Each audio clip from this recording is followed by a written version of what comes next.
तो दोस्तों बहुत बहुत स्वागत, अभिनंदन आप सभी लोगों का स्वागत है और उम्मीद करता हूँ सब लोग अच्छे होंगे और मज़े में होंगे। तो अगर आपने अभी तक चैनल को सब्सक्राइब नहीं किया है, जल्दी से चैनल को सब्सक्राइब कर दो, वीडियो को लाइक कर दो और आगे शुरुआत करते हैं आज के सेशन की। तो बहुत बहुत स्वागत मैं आपको कर चुका हूँ। तो सबसे पहला सवाल मैं आपके सामने रखता हूँ। बहुत ही उम्दे तरीके से पहला प्रश्न है। उम्मीद करता हूँ इस सवाल को बहुत जल्दी से आप लोग पूरा करेंगे और मुझे इसका आंसर ज़रूर देंगे। तो सवाल नंबर 1 आपके स्क्रीन पर देखते हैं आप मुझे क्या जवाब देते हैं। सवाल नंबर 1 का, निम्नलिखित में से कौन सी पैटर्न पर आधारित सवाल है ये? कौन सी संख्या है, इनमें से कौन सी संख्या है जो इस वाले ब्लैंक में आएगी? पहला सवाल आपके सामने है, कौन सी संख्या है इनमें से जो चारों में से इस खाली आकृति में भर सकते हैं आप? पैटर्न का सवाल है, जल्दी से दीजिएगा जवाब, कोई प्रॉब्लम ना हो, तेजी से मिल जाए जवाब तो मुझे बड़ी अच्छी लगेगी बात आपकी कि आप तेजी से क्वेश्चन को कर रहे हैं। That's very nice. तो देखते हैं आपका जवाब क्या मिलता है। उम्मीद है कि आपका जवाब बहुत अच्छे से मुझे मिलेगा और इसमें कोई भी देरबारी आप नहीं करेंगे, तेजी से जवाब देते रहिएगा जिससे कि आप लोगों के सवाल, हमारे सवाल लगातार आप तक पहुंचते रहें और उम्मीद है आप जल्दी से इन सवालों को पूरा करेंगे।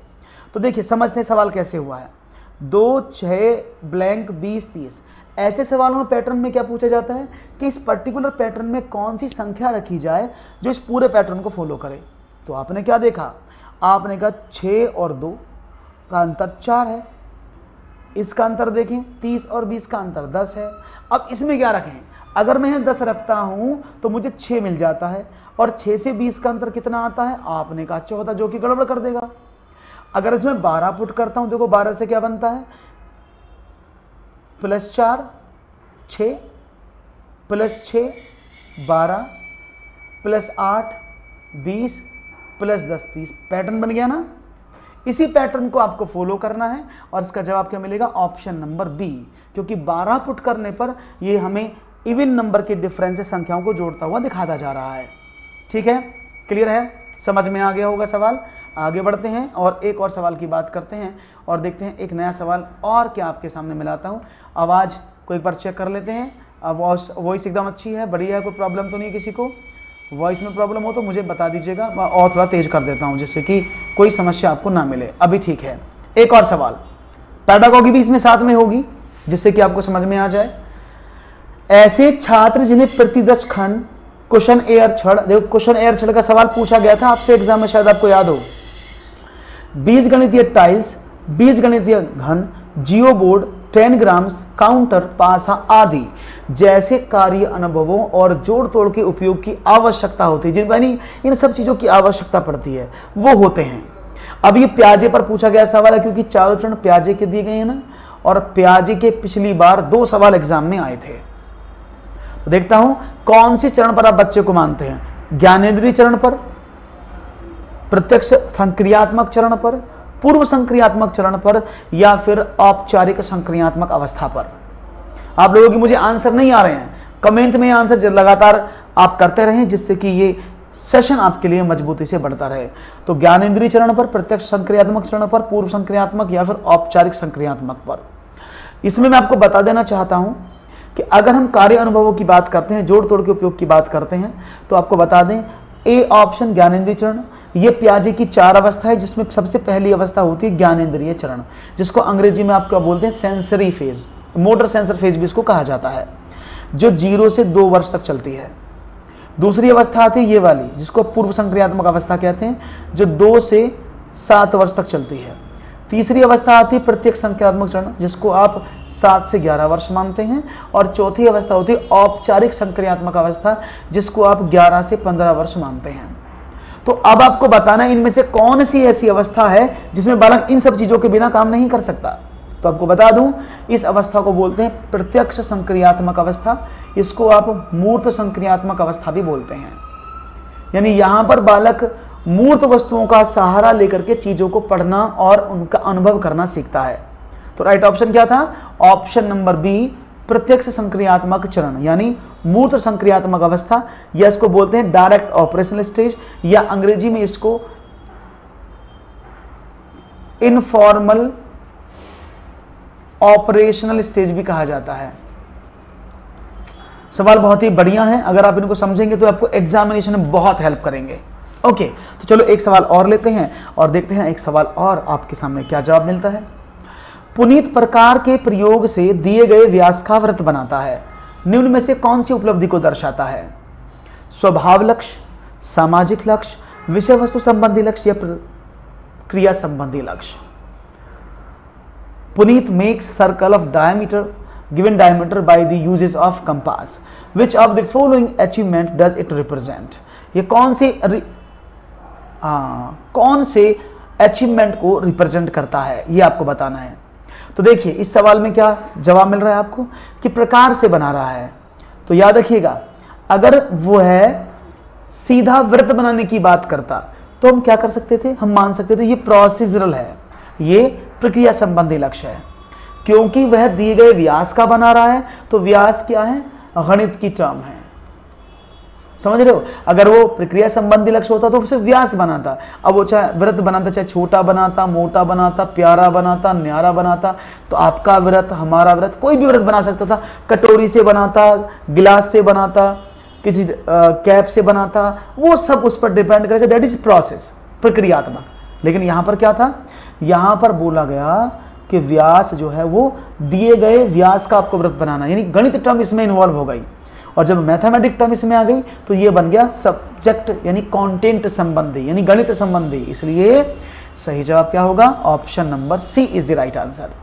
आप लोग अपने आंसर करते रहें और वीडियो को लाइक करके आगे बढ़ाते रहें, ठीक है। बात समझ में आ गई, कोई दिक्कत तो नहीं है, आगे बढ़ें। एक और सवाल लिया जाए, चलो चलो देखते हैं इनमें से कौन सा सही नहीं है, जल्दी से बताइएगा, देखूंगा इनमें से आप कौन सा जवाब देने की कोशिश करते हैं, ठीक है ना। तो लेट्स सी, देखते हैं क्या मिलता है जवाब।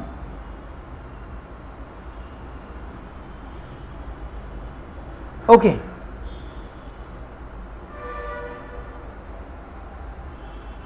ओके, जल्दी बताइएगा।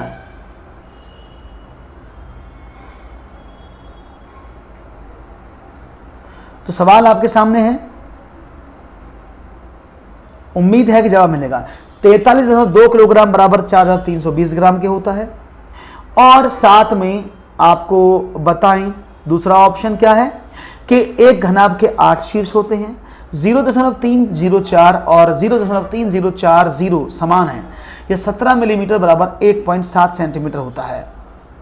तो देखते हैं आपका जवाब क्या मिलता है। ओके, लेट्स सी, उम्मीद है जवाब मिलेगा तेजी के साथ, और आपके कमेंट्स भी देख लेते हैं जिससे पता लग जाए। ओके, तो क्या मिल रहा है जवाब, देखेंगे, जल्दी से जल्दी बताइएगा जवाब क्या है आप लोगों का, जिससे मुझे एहसास हो जाए और आपको समझ में आ जाए। ओके, क्लियर है, वेरी गुड, यानी आपको समझ में आ रहा है कि क्या करना है।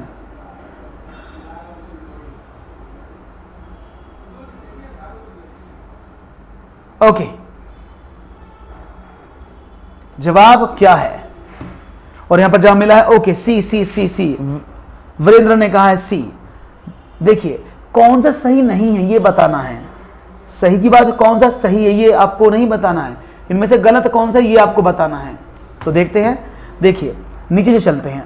अगर हम बात करते हैं 17 मिलीमीटर बराबर 1.7 सेंटीमीटर, बिल्कुल सही है, क्योंकि 10 सेंटीमीटर में 1 मिलीमीटर होता है, तो 17 मिलीमीटर में कितने हो गए, मैंने 10 का डिवाइड कर दिया, आपने कहा 1.7, ओके है। दशमलव के बाद क्रमिक जीरो यानी लगातार कॉन्जुगेटिव जीरोस का कोई वैल्यू नहीं होता, तो दोनों सही लिखे हैं। एक घनाभ के 8 शीर्ष होते हैं, आप बताओ घनाभ क्या होता है, ये वाली आकृति, जैसे आप माचिस की डिब्बी बोलते हैं ऐसी वाली। इसमें कितने होते हैं वर्टेक्सेस, कितने वर्टेक्स होते हैं इसमें, आपने कहा 1 2 3 4 5 6 7 और 8, इसमें 8 शीर्ष होते हैं। बफरिंग नहीं है, यहाँ तो सही चल रहा है एकदम, कोई दिक्कत नहीं है, एकदम अच्छा चल रहा है। बफरिंग कहाँ से हो रहा है, दिस इज फाइन, ओके चल रहा है, कोई प्रॉब्लम नहीं है। ओके, अब बात करते हैं, ये भी बात सही होगी। तो उसने बोला 43.2 किलोग्राम में कितने ग्राम है, तो भाई 1 किलोग्राम में कितने ग्राम होते हैं, 1000, जब इसकी गुणा करोगे तो क्या बनेगा 43,200 ग्राम, ना कि ये वाला। इसलिए ये ऑप्शन नंबर ए जो था वो गलत है। क्लियर है, बात समझ में आ गई। एक और सवाल आपके स्क्रीन पर रखता हूं, चाहूंगा इसका भी जवाब मिले। बानी सामान्य और दशमलव भिन्नों यानी एक से छोटी और बड़ी दोनों को एक संख्या रेखा पर निरूपित करना जानती है। यानी Bani knows to represent normal and decimal fraction both small and longer than 1 on a number line. What stage is she in? 1 संक्रियात्मक अवस्था, प्रारंभिक अवस्था, मात्रात्मक अवस्था या विभाजनात्मक अवस्था। तो देखता हूं जवाब आप में से कौन सा मिलता है मुझे इसका। तेजी से देने की कोशिश करेंगे सभी लोग। ए बिल्कुल सही। तो इन चारों अवस्थाओं को पहले समझ लो, ये चारों अवस्थाओं में होता क्या क्या है। अगर मैं संक्रियात्मक अवस्था की बात करता हूं, दैट इज ऑपरेशनल स्टेज। इस अवस्था में बच्चा संख्याओं पर संक्रिया करना, जोड़ना, घटाना, कौन सी छोटी है कौन सी बड़ी, यानी अंडरस्टैंडिंग लेवल ब्लूम्स टैक्सोनॉमी का इसमें आ जाता है। एकदम सही जवाब है। प्रारंभिक अवस्था की अगर हम बात करते हैं, इनिशियल स्टेज की, तो यहाँ पर बच्चा गिनतियों को सीखना, उनको बनाना, उनका क्या मान है, जैसे 2 को कैसे बनाते हैं, 5 को कैसे बनाते हैं, इन सबको सीखता है और गिनती पहाड़े रिमेंबरिंग वाला पार्ट इसमें आता है। मात्रात्मक अवस्था की अगर हम बात करते हैं तो यहाँ पर बच्चा क्वांटिटेटिव स्टेज की बात करता है। जैसे आपने उसको ये पेन दे दिए, बोले कितने पेन, तो उस मात्रा को निर्धारित कर सकता है, दैट इज 5। इसको ऑरिजिनेटिंग स्टेज भी बोलते हैं। विभाजनात्मक अवस्था का मतलब क्या होता है? इसको स्प्लिट स्टेज या डिवीजनल स्टेज भी बोलते हैं। जैसे हमने कहा 442 को कैसे लिखते हैं, आपने कहा 400 जमा 40 जमा 2, तो ये इन संख्याओं को उनके कंपोनेंट में तोड़ने का काम करता है। इसी को कहते हैं क्या अवस्था? That is split stage. तो सारी अवस्थाएं समझ में आ गई होंगी, बिल्कुल बढ़िया। एक और सवाल, अगर 4 मग पानी से एक बाल्टी भर जाती है तो ऐसी 5 बाल्टियां कितने मग पानी से भरेंगी? 50, 25, 20, 21। बहुत ही आसान सवाल है, आराम से कर सकते हैं। चुटकियों का सवाल है और एक चुटकी सवाल की कीमत तो आप जानते ही हैं, 1 नंबर दिला देता है। सिंपल सवाल है। देखो अगर 4 मग पानी से एक बाल्टी भर जाती है तो भाई एक बाल्टी भरती है 4 मग से, 5 कितने में भरेंगे? ऐसे सवाल आ जाएं तो बात ना बन जाए हैं। अगर ऐसे प्रश्न एग्जाम में आ जाएं तो कहते तूफान ही मचा देंगे, लेकिन ये सवाल 1-2 ही मिलेगा रेयर केस में। चलो, एनसीएफ 2005 के अनुसार स्कूल गणित एक ऐसी स्थिति में होता है जहां, एनसीएफ के अकॉर्डिंग जवाब देना है, 2005 के अकॉर्डिंग क्या है कि स्कूल गणित एक ऐसी स्थिति में होता है जहां बच्चे सूत्रों के अभ्यास में शामिल होते हैं और उन पर कार्य प्रदर्शन और परीक्षाओं का दबाव रहता है। दूसरा, गणित बच्चों के दैनिक जीवन के अनुभव का एक भाग होता है। तीसरा, बच्चों को दैनिक अभ्यास के माध्यम से गणित सिखाने के लिए बाध्य किया जाता है। और नंबर 4, बच्चे श्रोता होते हैं और शिक्षक सक्रिय वर्णन करता होता है। तो देखते हैं आपका जवाब इस सवाल के लिए हमें क्या मिलता है। सवाल आपके सामने लिख दिया गया है, चाहेंगे उत्तर मिलेगा तेजी के साथ। बहुत आसान सवाल है और यहाँ पर मुझे उम्मीद है कि जवाब आप अच्छा देंगे और बढ़िया देंगे। उम्मीद के ऊपर आपका जवाब आएगा। और यहाँ पर मिला है बी, क्या बात है, और एकदम सही जवाब आपका है करेक्ट आंसर। क्यों? क्योंकि भाई आप बच्चों पर दबाव नहीं डाल सकते। एनसीएफ कहता है लर्निंग विदाउट बर्डन, आप उन पर प्रेशर दबाव क्रिएट नहीं कर सकते। दूसरा, आप उनको बाउंड नहीं कर सकते, यानी आप उनको फ्रीली होकर पढ़ाएंगे। तीसरा, चौथा, बच्चे श्रोता है, सिर्फ शिक्षक सक्रिय वर्णन करता है, तो सिर्फ शिक्षक का एक्टिव होना जरूरी नहीं है, बच्चों का भी एक्टिव होना बहुत जरूरी है। वो सिर्फ सत्संग सुनने नहीं आए हैं कि मास्टर जी बोलेंगे वो सत्संग में बैठे हैं और हाथ जोड़ के सुनेंगे और चले जाएंगे। एक एजुकेशन तभी अच्छी होगी जब दोनों लोग सक्रिय होंगे, यानी टीचर भी और बच्चा भी। क्लियर है? तो राइट ऑप्शन था ऑप्शन नंबर बी, क्योंकि एनसीएफ ये कहता है कि बालक को उसके दैनिक जीवन का भाग लेकर के पढ़ाओ, उसको दैनिक जीवन से जोड़ो। बहुत बढ़िया। एक और, अपहरण 1:45 से 2 घंटे 25 मिनट पहले कितना बजा होगा? What time would it be? That is 1:40 PM 2 hours and 25 minutes ago। यानी 1:45 से 2 घंटे 25 मिनट पहले कितने बजे होंगे? दैट इज पूर्वाहन, यानी इस पूर्वाहन को बोलते AM, 11:20 AM, 12:10 AM, 11:20 PM और 12:10 PM। तो देखते हैं जवाब क्या मिलता है। अपहरण 1:45 से 2 घंटे 25 मिनट पहले कितना बजा होगा? जवाब आपका होना चाहिए। तो देखो कैसे करते हैं, मैं आपको बताऊंगा। ऐसे सवालों को करने के लिए आप क्या करें, आप रेलवे के टाइम इसको कन्वर्ट कर लें। जैसे 1:45 था तो आपने क्या काम किया, इसमें 12 जोड़ दिया, तो ये 13:45 PM हो गया रेलवे के टाइम के अकॉर्डिंग, क्योंकि रेलवे के टाइम से आप क्वेश्चन बहुत आसानी से कर लेते हैं। अब आपने क्या काम किया, इस PM में से आपने 2 घंटे 25 मिनट घटा दिया, तो कितना आया, 45 में से 25 गए 20 और 11, क्योंकि ये 13 PM होता है और नीचे AM आता है, यानी 11:20 AM, और AM कौन सा है, ऑप्शन नंबर A। बहुत ही बढ़िया, खूबसूरत जवाब वीरेंद्र, आपके जवाब मिल रहे हैं। दीपा, मुझे आपके जवाब मिल रहे हैं, बहुत बढ़िया। बाकी सभी लोग अपने अपने जवाब दे रहे हैं, दैट्स वेरी नाइस। उम्मीद है कि इस तरह से जवाब आपके लगातार मिलते रहेंगे और ये सिलसिला और बात चलती रहेगी। तो आगे बढ़ते हैं, एक और सवाल की बात करते हैं आपके समक्ष। ये रहा, उच्च प्राथमिक स्तर पर आंकड़ों को व्यवस्थित करना केंद्रित होता है। हम बात कर रहे हैं अपर प्राइमरी लेवल की, हम बात कर रहे हैं अपर प्राइमरी लेवल की, लोअर लेवल की बात नहीं कर रहे हैं। क्या है, आंकड़ों को संग्रह करने की विधियों पर, आंकड़ों का संग्रहण, वर्गीकरण और व्याख्या पर, केवल आंकड़ों की व्याख्या पर या केवल आंकड़ों के वर्गीकरण पर। It is centralized to organize data at upper primary level. A, method of collecting data, collection, classification and interpretation of data, interpretation of data only और classification of data only। Knowledge अड्डा, बताइए कौन सा नहीं आया? पीछे वाला सवाल समझ में नहीं आया, ये वाला समझ में नहीं आया, ये तो बड़ा आसान था। इसमें क्या करना था, कुछ भी नहीं करना था भाई। 1:45 PM है, ये अपहरण लिखा तो PM हो गया ना। रेलवे में कितना बजता है 1:45? 13:45 तो होता है रेलवे के अकॉर्डिंग। 13:45 जो होता है वो 1:45 PM होता है। आपने इसमें से 2 घंटा 25 मिनट घटा दिया, तो 45 में से 25 गए 20 और 13 में से 2 गए तो 11, तो रेलवे का टाइम 12 तक तो AM में ही आता है ना। अरे पहले की बात हो रही है, 2 घंटे 25 मिनट पहले में ऐड करेंगे, जोड़ेंगे। 2 घंटे 25 मिनट बाद होता तभी तो ऐड करते। अब मैंने कहा अब 7 बजे हैं, अब से 2 घंटे पहले कितना समय होगा, तो अब घटाओगे ना। ओके, इसकी देखते हैं। तो राइट ऑप्शन क्या मिला है, उच्च प्राथमिक स्तर पर आंकड़ों को व्यवस्थित करना केंद्रित होता है, आंकड़ों की संग्रह करने की विधियों पर, आंकड़ों का संग्रहण, वर्गीकरण और व्याख्या पर, केवल आंकड़ों की व्याख्या पर या केवल आंकड़ों के वर्गीकरण पर। देखिए, उच्च प्राथमिक स्तर पर क्लास में बच्चा डेटा इंटरप्रिटेशन पढ़ता है, ठीक है ना।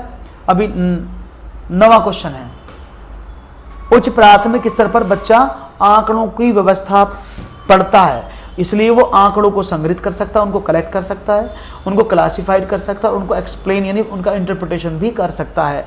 तो राइट ऑप्शन बी, ये किस पर है, अपर प्राइमरी लेवल पर, यानी कक्षा 6 से 8 का बच्चे की बात हो रही है।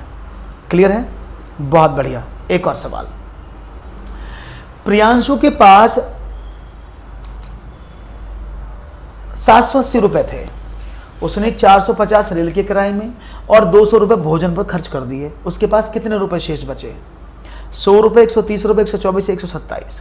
Priyanshu had ₹780। He spend ₹450 on rail fair and 200 rupees on food. How many rupees is left with him? तो क्या से करेंगे, देखते हैं। आपने कहा प्रियांशु के पास 780 रुपए थे, उसने 450 रुपए रेल पर और 200 रुपए खाने पर खर्च कर दिए। तो भाई 780 में से उसके कितने खर्च हो गए? 650 रुपए। अब 650 घटाए तो कितना बचा? आपने कहा 130 रुपए, यानी ऑप्शन नंबर बी। क्या बात है, खूबसूरत जवाब। सभी लोग धीरे धीरे आ रहे हैं और थोड़ा लेट जुड़ रहे हैं, थोड़ा जल्दी जुड़ते तो और अच्छा लगता है। थोड़ा लेट हो गए, कोई बात नहीं है, लेकिन अच्छे जवाब मिल रहे हैं, दैट्स वेरी नाइस। एक और सवाल, सीबीएसई ने किस महान गणितज्ञ के जन्म दिवस को गणित यानी growing aptitude in numerical innovation and training सप्ताह के रूप में मनाने की घोषणा की है? तो देखते हैं जवाब क्या मिलता है। Aryabhata, Brahmagupta, Srinivasa, Ramanujan, Bhaskara. Question number 11, question number भी मेंशन कर दिया करें, जिस सवाल को आप बता रहे हैं उसमें क्वेश्चन नंबर भी मेंशन जरूर किया करें। ओह अच्छा प्रिया, ओके प्रिया, चलो देखते हैं जवाब क्या मिलता है आपका। तेजी के साथ उत्तर आना चाहिए, लगातार धमाकेदार आंसर क्या है। सीबीएसई ने किस महान गणितज्ञ के जन्म दिवस को गणित के बारे रूप में मनाने की कोशिश की है? और गणित का मतलब क्या है? Growing aptitude in numerical innovation and training. और यहां पर मिला है सी, बिल्कुल सही जवाब है आपका। श्रीनिवास अय्यर रामानुजन उनका पूरा नाम था, जिनके जन्म दिवस को 16 दिसंबर से 22 दिसंबर तक गणित सप्ताह के रूप में मनाने की बात की गई। 2015 में सीबीएसई ने कहा कि जितने भी सीबीएसई से एफिलिएटेड स्कूल्स हैं उन सब में ये सप्ताह मनाया जाएगा और 22 दिसंबर को प्रत्येक वर्ष राष्ट्रीय गणित दिवस मनाया जाएगा। राष्ट्रीय गणित दिवस, नेशनल मैथमेटिक डे, जो क्यों मनाया जाता है? क्योंकि 22 दिसंबर को श्रीनिवास अय्यर रामानुजन जी का जन्म होता है। ठीक है ना।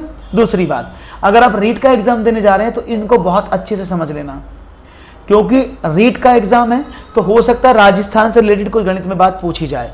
तो ब्रह्मगुप्त जो थे वो राजस्थान के ही रहने वाले थे, राजस्थान के भीनमाल जिले, राजस्थान में भीनमाल जिला पड़ता है, उस जिले के रहने वाले थे, जिन्होंने गणित पर काम किया और सबसे ज्यादा काम बीज गणित पर किया। और बीज गणित में काम करने के साथ इन्होंने ग्रंथ लिखा जिसका नाम था कुहक। कुहक इन्हीं की रचना है, आज नहीं है क्लास प्लस पर, ठीक है। तो कुहक इन्हीं की रचना है, बीज गणित की ये धुरंधर थे, कुहक इन्हीं की रचना है। और इनके बारे में एक बात और बता दूं, इन्होंने चक्रीय चतुर्भुज का फॉर्मूला दिया था। इसको समझ लो, क्योंकि मैं रीट वालों के लिए बता रहा हूं, क्योंकि रीट वालों में ये आ सकता है, क्योंकि राजस्थान के थे और राजस्थान के आप पेपर देने जा रहे हैं तो उसमें ये आपको बहुत, हाँ टैक्सी कैब नंबर बिल्कुल सही कहा सुरेश आपने, ठीक है ना। तो चक्रीय चतुर्भुज जिसको आप साइक्लिक क्वाड्रिलेटरल बोलते हैं, ठीक है ना, साइक्लिक क्वाड्रिलेटरल। ये क्या होता है? ये ऐसा होता है, एक वृत्त के अंदर आप एक चतुर्भुज का निर्माण करते हैं, हालांकि ट्रेपेजियम में माना जाता है लेकिन इसको चक्र चतुर्भुज के नाम से जाना जाता है। इन्होंने इसका क्षेत्रफल निकालने की बात की कि चक्रीय चतुर्भुज का यानी साइक्लिक क्वाड्रिलेटरल का आप एरिया कैसे निकाल सकते हैं। तो उन्होंने इसका फॉर्मूला दिया था, कौन सा? s minus A, s minus B, s minus C और s माइनस डी। और s क्या था? a plus B plus C plus D by 2। अब आप सोच रहे होंगे सर ये तो कुछ जाना पहचाना सा लग रहा है, ट्राइंगल में भी लगता है ना। बिल्कुल सही समझा आपने, उसको हेरॉन्स फार्मूला बोलते हैं। हेरॉन्स फार्मूले को ही डेवलप करके इंप्लीमेंट करके ब्रह्मगुप्त जी ने चक्र चतुर्भुज का फार्मूला निकाला था। Is it clear? बात समझ में आ गई ब्रह्मगुप्त जी के बारे में? क्योंकि इसलिए बता रहा हूँ डिटेल में, क्योंकि राजस्थान रीट आने वाला है, उसमें ये पूछा जा सकता है।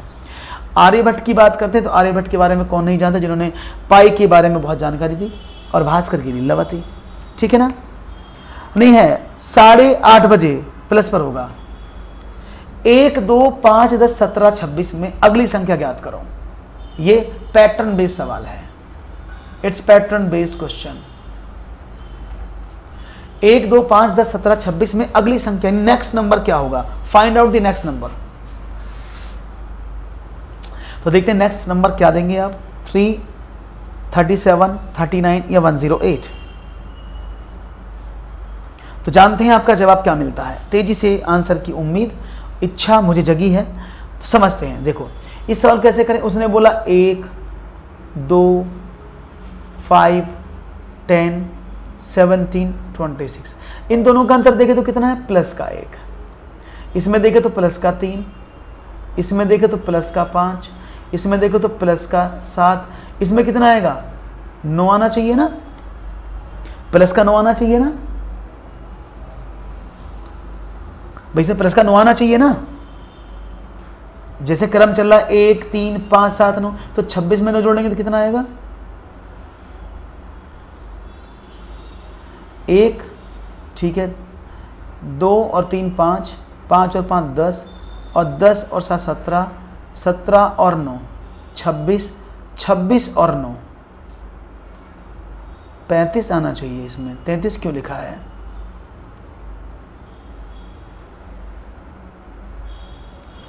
Oh sorry, 11, 9 plus 11 that is 37। मैं कहाँ दिमाग जा रहा है, दैट इज 37, क्योंकि 9 के बाद 11 जोड़ोगे ना 26 में तो 37 आ जाएगा। राइट ऑप्शन बी, हाँ बिल्कुल B is the right answer. क्योंकि 9 तो इसमें जुड़ गया ना यहाँ पर, अगली बात 26 में 9 के बाद क्या जुड़ेगा 11, क्योंकि एक सीरीज यहाँ पर चल रही है, उसी सीरीज को आपने फॉलो किया है और आपका आंसर 37 मिल गया है। तो ये पैटर्न पर आधारित, इसको रीजनिंग भी बोल देते हैं आप अपनी भाषा में। चलो एक सवाल ये रहा आपके सामने, ABC एक समद्विबाहु त्रिभुज है, इसमें इट्स एन आइसोस्केल ट्राइंगल, इट्स आइसोस्केल ट्राइंगल जिसमें AB बराबर AC है। यदि एंगल A 40 डिग्री है तो B का मान बताओ कितना है। हाँ, शेयर करते रहो और लाइक, धमाकेदार लाइक जरूर करते रहो। लाइक मुझे ज़्यादा लाइक हैं, ठीक है, लाइक मुझे बहुत लाइक है, तो लाइक करते रहो और आगे बढ़ाते रहो। ABC एक समद्विबाहु त्रिभुज है जिसमें AB बराबर AC। यदि एंगल A बराबर 40 डिग्री है तो एंगल B बराबर क्या होगा, 40 डिग्री, 70 डिग्री, 60 डिग्री या 50 डिग्री। देखते हैं आपका जवाब क्या मिलता है।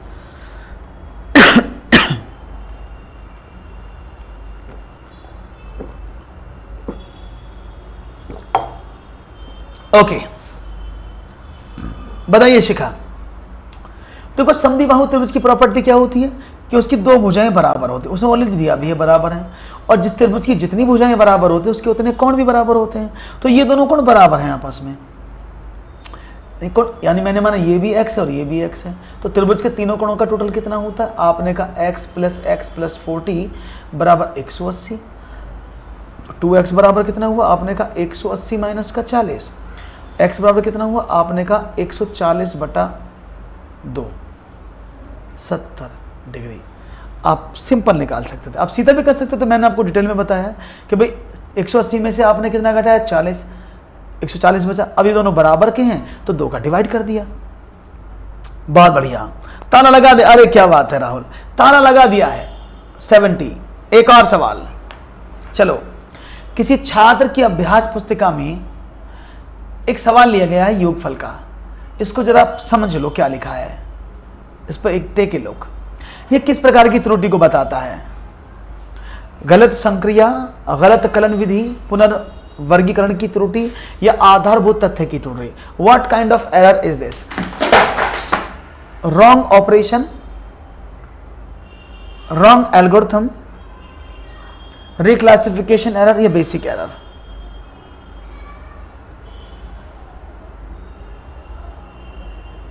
आप प्रोफाइल पर जाइए शिखा और वहां पर मुझे फॉलो कर लीजिएगा जितने भी कोर्स हैं, और वो 6 बजे क्लास होता है, ठीक है ना। ओके, क्लियर हुई। तो अब देखिए क्या सवाल मिल रहा है इसका, आपने कहा डी। क्या बात है, खूबसूरत जवाब। क्योंकि गलत संक्रिया मैंने बताया हुआ, रॉन्ग ऑपरेशन का मतलब क्या होता है कि बच्चा प्लस की जगह माइनस कर दे, प्लस की जगह गुणा कर दे, गुणा की जगह भाग कर दे, भाग की जगह घटा दे, यानी जिस ऑपरेशन को उसको दिया जाए वह उसको ना करे, कोई दूसरा ऑपरेशन लगा दे। रॉन्ग एल्गोरिथम का मतलब होता है वो स्टेप गलत कर दे, पुनर्वर्गीकरण का मतलब होता है वो हासिल गलत कर दे, और आधारभूत तथ्य क्या होता है, बेसिक एरर क्या होता है, जब बालक क्या करे, जब बालक मल्टीपल एरर्स, मल्टीपल चीजें एक क्वेश्चन में कर दे। जैसे कि यहां पर लिखा हुआ है, आपने 8 में 6 जोड़ा तो 14 आना चाहिए था, हासिल लगा 1, 5 और 4 9 और 1 10, यहाँ तो उसने 104 आना चाहिए था, उसने गलत जोड़ दिया। यहाँ 9 7 16 लिख के हासिल ही नहीं लगाया, पता नहीं क्या कर दिया उसने। तो इसका मतलब क्या है, वो एक प्रश्न में मल्टीपल एरर कर रहा है, उसको जोड़ना भी नहीं आता है। इसलिए सही जवाब क्या है, option number D. Okay SK, okay Suresh आप एसके हैं, ओके ग्रेट। चलो, ऐसे सवाल मैं इसलिए बार बार पढ़ा रहा हूं आपको कि एग्जामिनेशन में इस तरह के सवाल बहुत ज्यादा पूछे जाने वाले हैं। कक्षा 2 का शिक्षक हल कराने के लिए छात्रों को व्यवकलन में घटाने पर निम्नलिखित शब्द समस्या देता है। विक्की के पास 10 टॉफियां थीं, वह अपनी बहन को 5 टॉफियां देता है। अब विक्की के पास कितनी टॉफियां हैं। इस प्रकार की समस्या निम्नलिखित में से किस मॉडल श्रेणी से संबंधित है, विस्तारण, पृथक्करण, दोहराव वाले योग या संयुक्तिकरण। Let's see what will be your right answer. Vicky के पास 10 टॉफियां थीं, उसने अपनी बहन को 5 टॉफियां दे दी।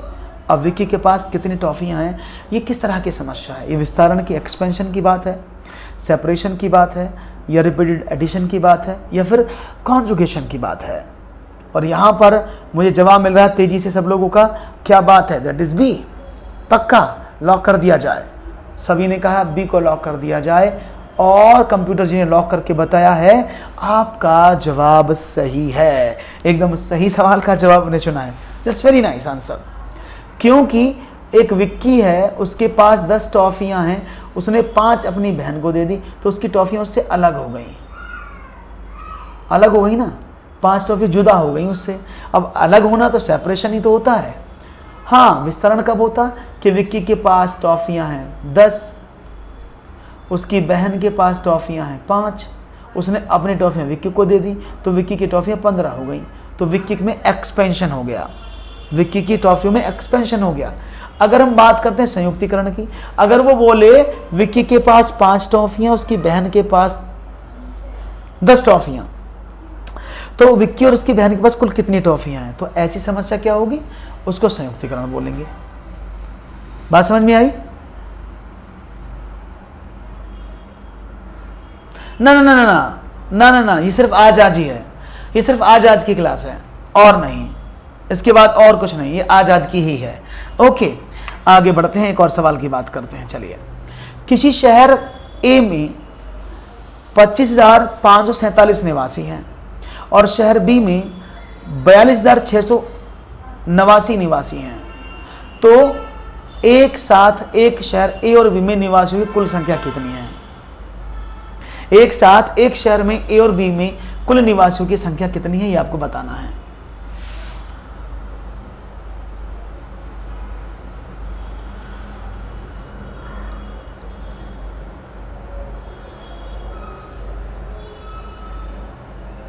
ओके, बहुत ही आसान सवाल है, बहुत ही उम्दा सवाल है, इसको आसानी से कर सकते हैं आप। इसमें शायद कोई भी प्रॉब्लम या परिवर्तन करने की आवश्यकता आपको नहीं पड़ेगी और आप इजीली इसका आंसर ढूंढ लेंगे। देखिए, एक शहर ए में निवासी कितने, बड़ा आसान सवाल था, इसको तो कुछ बच्चा भी कर लेगा, आप तो बड़े हैं। और बी में कितने? ए में तो हो गई ये, बी में कितने? आपने कहा 4, 2, 6, 8, 9, इन सबको जोड़ दो। 9 और 7 16, 8 4 12 और 1 13, 6 5 11 और 1 12, 5 2 7 और 1 8 6। तो राइट ऑप्शन एकदम सही पकड़े हैं, D is the right answer. सही पकड़े हैं आप एकदम, डी आपका एकदम सही जवाब है। बहुत बढ़िया, उम्दा तरीके का प्रदर्शन आप लोग कर रहे हैं। तो एक और सवाल लेते हैं, चलिए। 58,5,869 माइनस 2,864। आहा हा, आज तो आनंद की प्राप्ति हो रही है। सिंपल सवाल है, तो बच्चों का सवाल है। देखो, 9 में से 4 गए 5, 6 में से 6 गया 0, 8 में से 8 गया 0, 5 में से 2 गए 3,005। इसको तो ज़्यादा देर नहीं लगेगी, ए ऑप्शन है। आगे बढ़ते हैं, और आगे क्या पढ़ें? आगे तो कुछ नहीं बचा है ना। अब आगे बढ़ के दूसरा सवाल लेते हैं और जानते हैं आपका आगे दूसरा सवाल क्या है। ओके, दूसरा सवाल देखते हैं। अभी 1 मिनट रुकिएगा, 1 मिनट रुकिएगा दोस्तों। सवाल कुछ बचा है, उसको लेते हैं और सवाल को समझने की कोशिश करते हैं। अभी सवाल हैं, ऐसे नहीं, ऐसे थोड़ी छोड़ेंगे आपको। आपको क्या लगेगा जाने देंगे? ऐसे तो बिल्कुल नहीं जाने देंगे भैया, सवाल तो करना पड़ेगा, ऐसे कैसे काम चलेगा। ओके, यहाँ से शुरू कर देते हैं। सवाल बहुत हमारे पास हैं, डोंट वरी।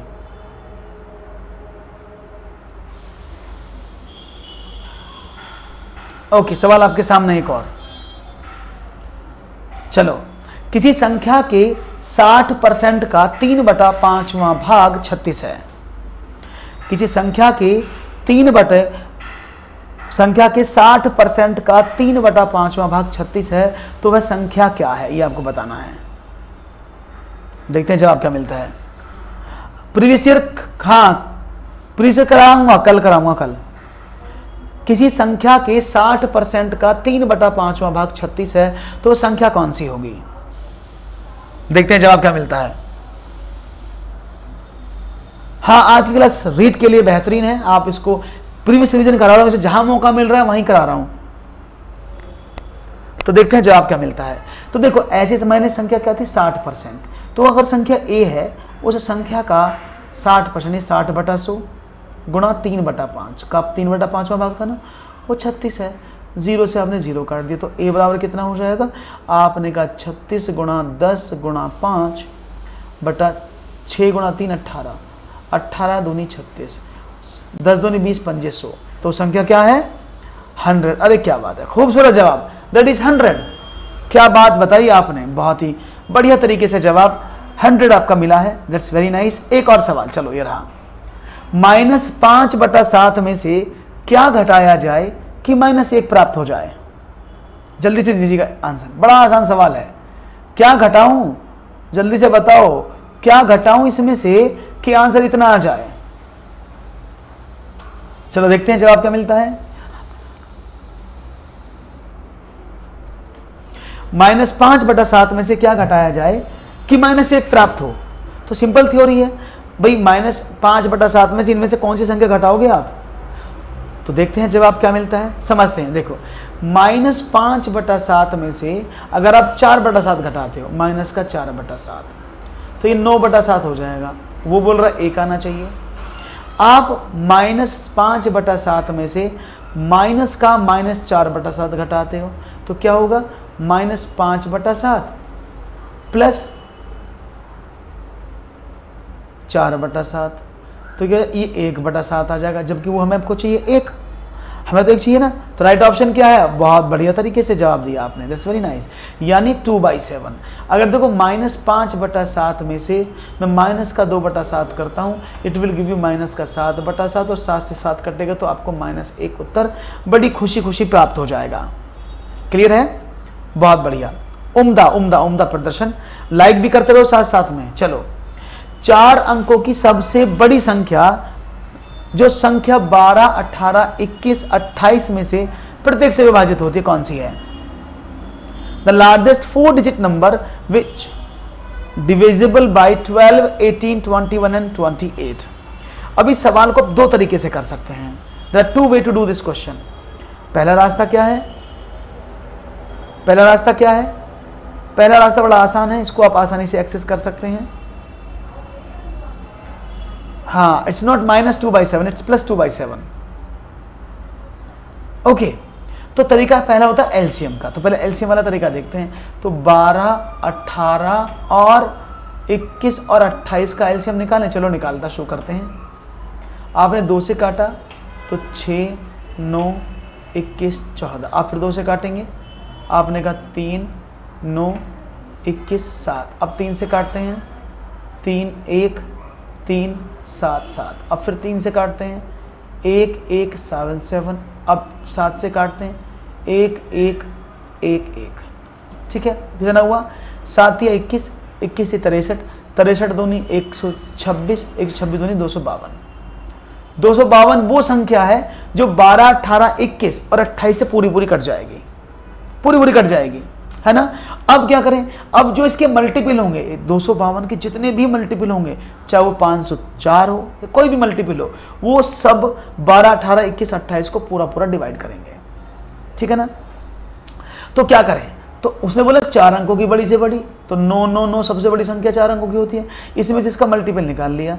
आपने कहा निकालो, 9999 में आपने 252 का डिवाइड कर दिया, तो 25 चौका तो जाएगा नहीं, 3 बार जाएगा। 3 दूनी 6, 3 पंजे 15, 3 दूनी 6 और 1 7। 9 में से 6 गए 3, 9 में से 5 गए 4, 9 में से 7 गए 2। 9 उतारा, 9 बार चला गया।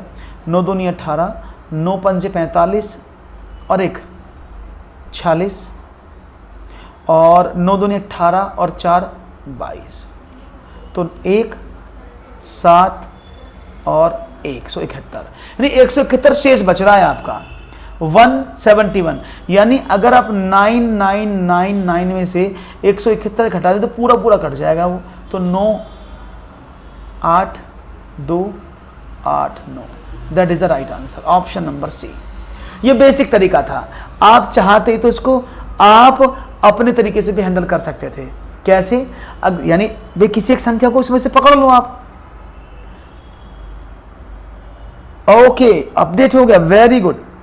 तो चलो भाई, एमपीटेड का कैलेंडर अपडेट होगा। 5 मार्च 2022 को एग्जाम बताया जा रहा है। तो 4 अंकों की सबसे बड़ी संख्या जो संख्याओं से विभाजित होगी वो क्या होगी, ये वाली। अब इसको मैं उससे कैसे करें, ऑप्शन से भी कर सकते हैं आप। जैसे आपने देखा 12, 18, 21, 21 के 2 प्राइम नंबर बने 3 गुणा 7। अब वो संख्या 3 और 7 दोनों से कटनी चाहिए। अब देखो 6 7 13, 9 5 14, 6 20 27, 3 से कट जाएगी। 9 9 18, ये नहीं कटेगी। 9 8 8 10 16 और 2 18 और 9 27, ये कट जाएगी। 4 2 6 और 3 9 और 18, ये भी कट जाएगी। 300 तो सारी कट रही हैं। अब 7 से और चेक कर लो कौन सी कट जाएगी, तो ये नंबर आपको मिल जाएगा। आप ऑप्शन से भी कर सकते हैं। ओके, चलो आगे बढ़ते हैं, एक और सवाल लेते हैं। ये रहा आपके सामने। 12 पुरुष एक काम को 18 दिन में पूरा करने की क्षमता रखते हैं। सभी ने मिलकर काम आरंभ किया। 6 दिन बाद 4 मजदूर और काम में शामिल हो जाते हैं। शेष काम कितने दिनों में पूरा होगा, ये सवाल है। 12 पुरुष किसी काम को 18 दिन में पूरा करने की क्षमता रखते हैं। सभी ने मिलकर काम करना आरंभ किया तथा 6 दिन बाद 4 मजदूर और काम में शामिल हो जाते हैं। शेष काम कितने दिनों में पूरा होगा? 8 दिन, 9 दिन, 10 दिन या 7 दिन? देखते हैं आपका जवाब दिनों में आना चाहिए। Let's see what will be your right answer. उम्मीद करता हूं सभी सेशन को लाइक जरूर कर रहे होंगे और प्रश्नों को समझ भी रहे होंगे। तो जल्दी से सेशन को लाइक करते रहो, सेशन को शेयर करते रहो और सवालों के जवाब भी देते रहो, जिससे कि सवाल बीच में ना रुकें, ये लगातार सिलसिला चलता रहे। चलो देखते हैं जवाब मिला है मुझे, आप लोगों का क्या, देखते हैं। Let's see what will be your right answer and क्या मिलेगा जवाब।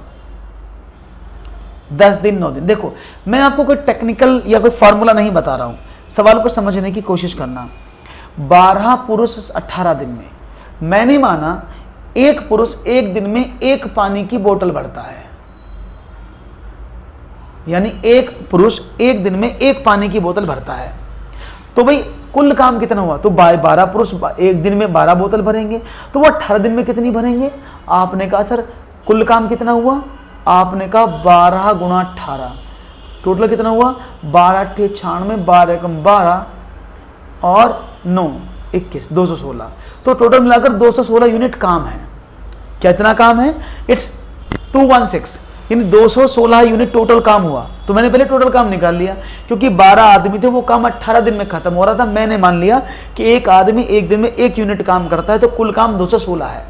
ये तो बात समझ में आई। उसने कहा सभी मिलकर काम करना शुरू करते हैं 6 दिन तक, क्योंकि 6 दिन बाद कुछ हैपन हुआ।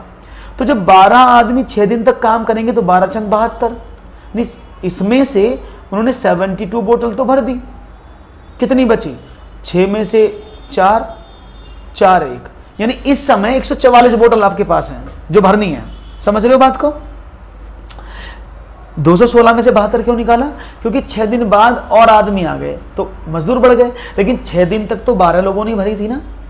6 दिन तक तो 12 लोगों ने काम किया था, तो 72 यूनिट काम खत्म हो गया। अब 144 यूनिट काम बचा है और इसमें 4 मजदूर और बढ़ गए। अब मजदूर हो गए 16। अब 16 मजदूर हैं और 144 यूनिट उन्हें काम करना है, तो कैसे करेंगे? Good evening Kadambini. 144 टोटल काम, 16 मजदूर, 16 निम्मा 144, तो वो काम 9 दिन में और खत्म हो जाएगा। बात समझ में आ रही है? वो काम 9 दिन में और खत्म हो जाएगा। ये बात समझ में आई सबको? किसी को ना समझ में आया हो तो मुझसे पूछ ले एक बार, फिर से मैं बता दूंगा। अगर समझ में ना आया हो, सबको आ रहा है तो एक बार कमेंट में लिख के बताएं। जिसको समझ नहीं आया है मैं उसको फिर से बता देता हूं। डोंट वरी, डरने का नहीं, घबराने का नहीं, सवाल आपके समक्ष है, जल्दी से करते रहो। बी, सबको समझ में आ गया है? इसका मतलब सबको समझ में आ गया है। That's very nice, very cool. आपका जवाब है, मुझे बड़ा अच्छा लगा आप लोगों का जवाब इतना खूबसूरत आया। तो ये आज का सेशन था दोस्तों, जो आपको बहुत अच्छे से सवालों को लेकर आया। रीड के विशेष क्वेश्चंस को इसमें कराया गया और आपने इस सवालों को कंप्लीट किया भी। तो ये सवाल बहुत अच्छे लगे, मुझे बहुत बहुत अच्छा लग रहा है आप लोगों के साथ आज समय यूट्यूब पर पढ़ाते समय, और उम्मीद करता हूं कि आप लगातार इसी तरह से आप अपने रीड की परीक्षाओं में सफल होते रहें। सभी परीक्षाएं जो आपकी अग्रिम परीक्षाएं उनमें आपको सफलता प्राप्त हो। इन्हीं शब्दों के साथ आपसे इजाजत लेना चाहूंगा और चैनल को सब्सक्राइब करना बिल्कुल भी मत भूलिएगा। Thank you.